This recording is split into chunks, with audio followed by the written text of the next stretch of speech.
भारत हरदर्मी से बाज ना आया, पाकिस्तानी ब्लाइंड क्रिकेट टीम को वीजे देने से इनकार कर दिया। भारतीय हाई कमीशन ने बाज़ाब्ता तौर पर आगाह कर दिया, जिसके बाद Pakistani blind cricket team world cup में शिरकत से महरूम हो गई। नवीद सिद्दीकी से बात करेंगे।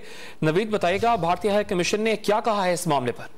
जी, भारतीय हरदर्मी खोलकर सामने आ गई है और Pakistan blind cricket world cup से शिरकत से पाकिस्तान की टीम जो है महरूम हो गई है। भारत ने पाकिस्तानी ब्लाइंड क्रिकेट टीम को वीजा देने से साफ इनकार कर दिया है और इस्लामाबाद में भारतीय हाई कमीशन ने पाकिस्तान ब्लाइंड क्रिकेट कौंसिल को बाज़ाब्ता तौर पर अपने इनकार से आगाह कर दिया है और वीजा न देने का जो है उसे आगाह कर दिया गया है। भारतीय हाई कमीशन का कहना है कि पाकिस्तान के साथ खेलों की सरगर्मियां नहीं हो रही हैं, खेलों की सरगर्मियां न होने के बाद वीजा जारी नहीं कर सकते, कहना भारतीय हाई कमीशन का। भारतीय हाई कमीशन ने ब्लाइंड क्रिकेट कौंसिल को टीम के पासपोर्ट वसूल करने का कह दिया है और टीम ने कौंसल ने तमाम जो ब्लाइंड क्रिकेट की जो टीम के अरकान थे उनके वीजा के लिए पासपोर्ट जमा करवा दिए थे और तकरीबन 1 महीने से ज्यादा का वक्त गुजर चुका है। बार बार याद दहानी के बावजूद भारतीय हाई कमीशन ने कोई जवाब नहीं दिया, लिहाजा आज बाज़ाब्ता तौर पर भारत के सामने से